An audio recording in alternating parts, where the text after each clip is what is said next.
Keeping Up with Jones, the Lonnie Jones podcast adventure. I am your host, Lonnie Jones. My wife Jackie and I moved to the city of Huntsville in 1986 for me to be a youth and family minister. I have been a minister since 1980. I have served in this community as a police chaplain assigned to a SWAT team since 1992, and I've been in private practice as a licensed professional counselor since 1998. I'm also an adventure educator and an avid outdoorsman. I dabble in rock climbing and I goof around with Brazilian Jiu-Jitsu. Our life has been full of many wonderful experiences and some just outright adventures. I used to write about those things in a little church bulletin article. So now instead of asking you to read those things, we're just going to talk about them in our podcast. And as we talk about them, we're going to talk about the facts. The facts lead to concepts, and the concepts lead to application. One caveat about the facts is, for the most part, we're going to tell you the facts just as they happened. But every now and then, we're going to tell you the way other people have told us they remember it happening with a little bit of embellishment. It's all good, clean fun and for educational purposes. Thank you for listening, and we hope you enjoy Keeping Up with Jones.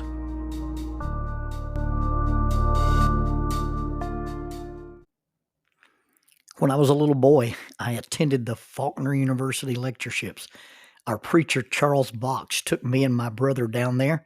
I sat in the balcony of the rotunda.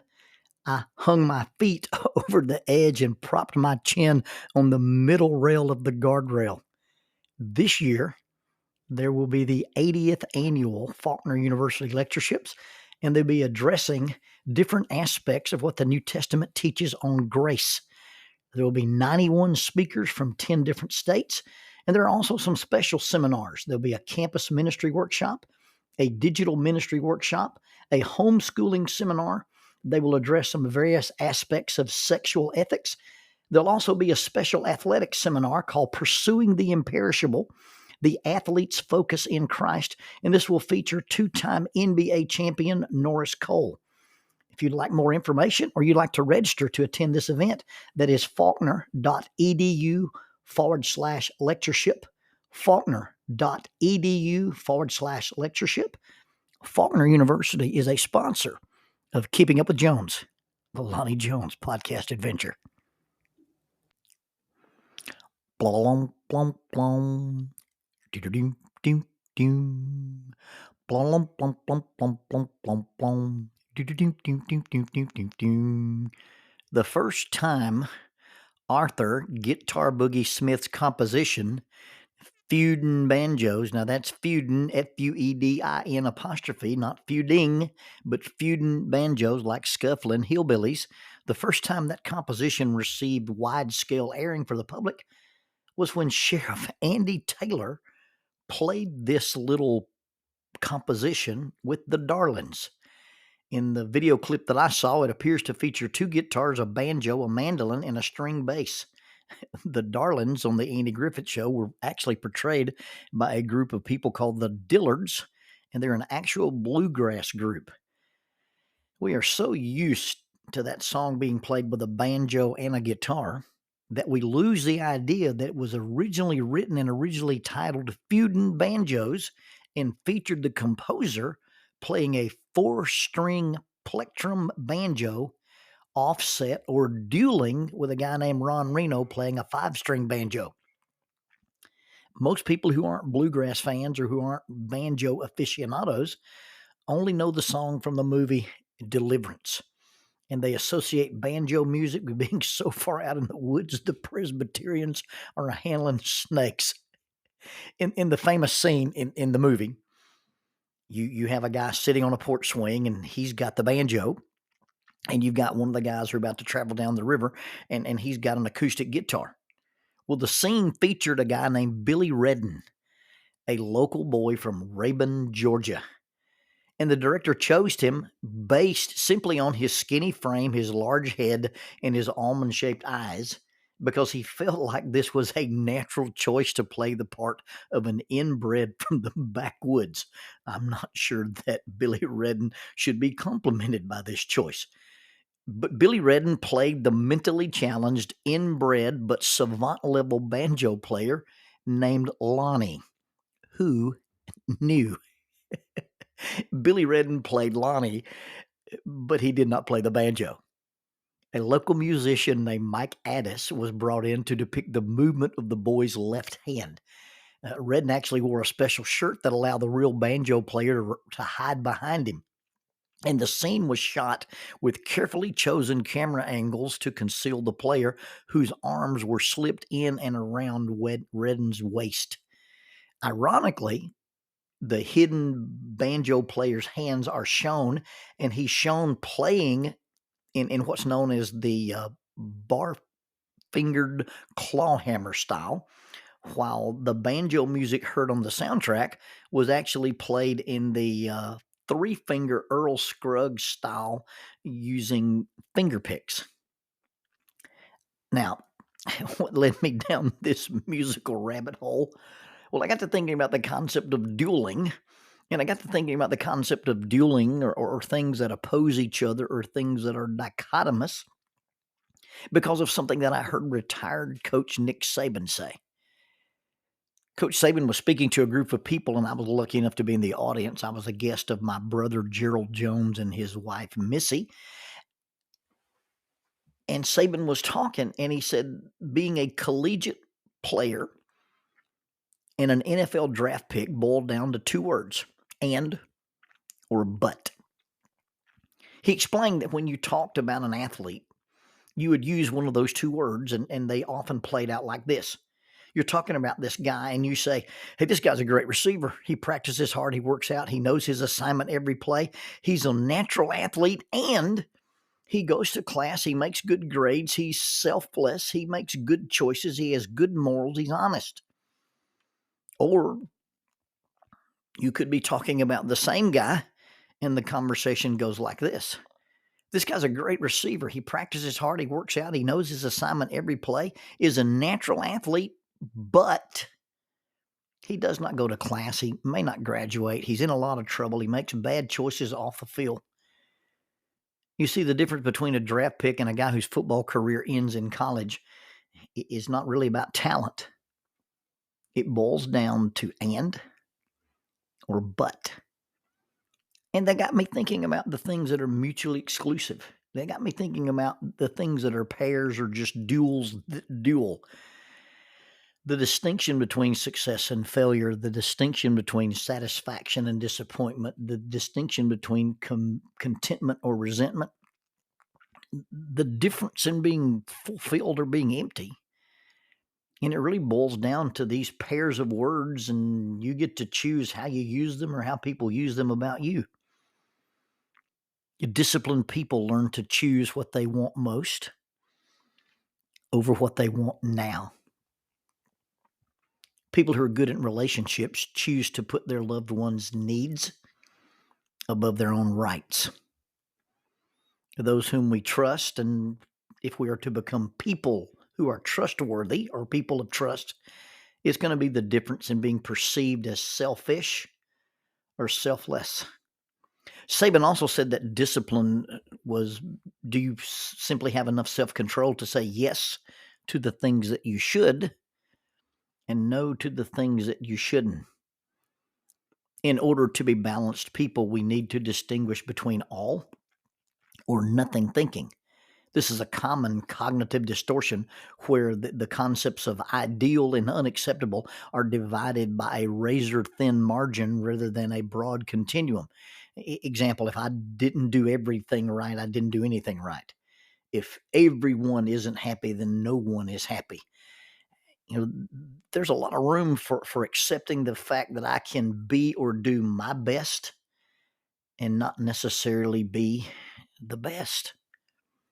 Be careful not to confuse merely winning and losing with success and failure. You see, winning and losing have things to do with scoreboards and referees and uncontrollables, but success and failure has to do with the process. And the process can be as valuable as the product. And once the process is repeated or ingrained, the product will follow. You can do outcome-based coaching or performance-based coaching.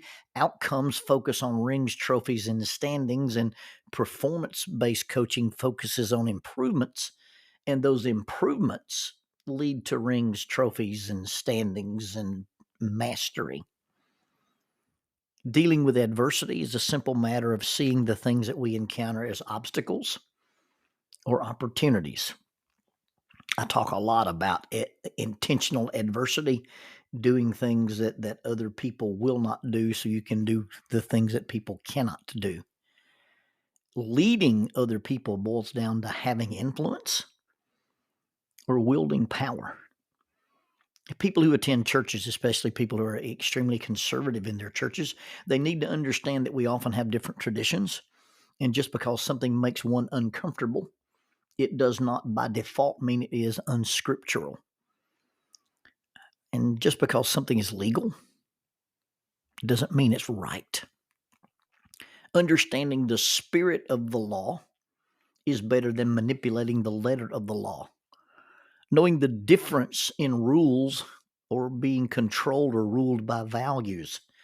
This is the whole problem with Karens, Pharisees, OSHA, and Pharisees named Karen, by the way. The difference in unite and untie boils down to where you put the I. When you start talking about groups, communities, families, marriages, organizations, sports teams, the difference in illness and wellness is whether or not it's I or we. The fundamental skill in communication is the difference between merely hearing or actually listening. And when you listen, are you listening to respond or are you listening to gain understanding about the other person? Knowledge is what you know. Wisdom is being able to apply that knowledge. Knowledge is knowing that a tomato is a fruit. Wisdom is knowing not to put it in fruit salad. The process is often more valuable than the product. And that's true in sports, business, charities, and churches. Toughness is not what you can dish out, but toughness is measured by what you can endure.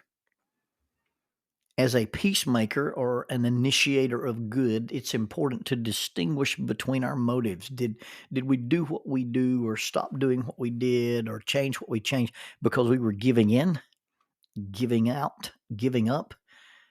Or were we simply purely just giving? The way I treat people or respond to people should have way more to do with an attitude than with my emotions. Emotions are the reaction. The attitude is how I handle what I choose to do after experiencing the emotion. One is choice, one is not. Just because I'm not like you, do not think like you, does not mean I do not like you. C.S. Lewis said that salvation boils down to the statement, not my will, but yours. And in explaining this, he said that we will say that to God, not my will, but yours, and we'll be saved. Or God will say it to us, explaining why we are lost. He will look at us and my intention was for you to live this way and do this and be in fellowship with me, but it's not my will, but your will. And since we're free moral agents and we get to choose, we can choose to be lost. But if we do, it will be because God says that to us rather than we said it to God, not my will, but your will. And then there's this simple thing of yes and no. In every one of these pairs, in each of these duels, everything you say yes to represents something else that you will or you have said no to. And so when you start thinking about dueling banjos or dueling values or dueling choices, remember when you're making these choices, it really boils down to choosing between two concepts. It really boils down between distinguishing between two levels of value, if you will. When you said yes to this and no to this, when you said no to this and yes to this, when you chose this over that or that over this, what did it cost? And what is it actually worth?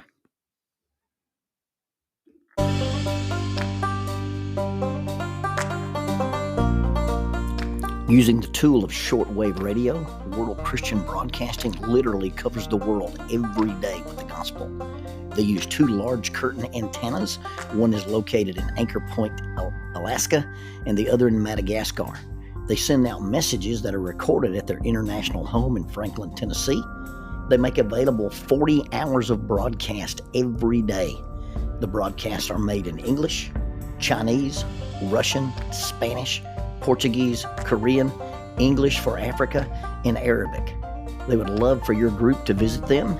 You can bring your ladies group, your youth group, or your men's group. Just give them a call at 615-371-8707, 615-371-8707, or you can go to 3Ws worldchristian.org, find the Donate Here button, and make a financial contribution to support this work that literally covers the world every day with the gospel. World Christian Broadcasting, in cooperation with Keeping Up with Jones, the Lonnie Jones podcast adventure.